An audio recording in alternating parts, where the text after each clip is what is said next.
জয় হরিবল। সকল ভক্তবিন্দুর চরণে আমার শতকোটি প্রণাম। যুগে যুগে অবতাররা এসেছিলেন পাপীকে দমন করবার জন্য, কিন্তু এই কলিযুগে আমার পূর্ণব্রহ্ম শ্রী শ্রী হরিচাঁদ ঠাকুর এসেছিলেন পাপকে দমন করবার জন্য। আমার ঠাকুর বললেন, পাপী দমন করলে আবার পাপী জন্ম নেবে। যদি আমরা পাপকে দমন করতে পারি তাহলে আর পাপী জন্ম নেবে না।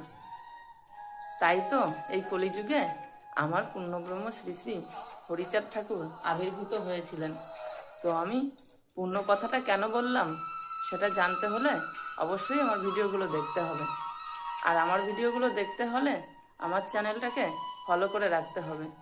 যদি আপনি ফেসবুক প্রোফাইল থেকে দেখেন তাহলে অবশ্যই আমার প্রোফাইলটাকে ফলো করে রাখতে হবে।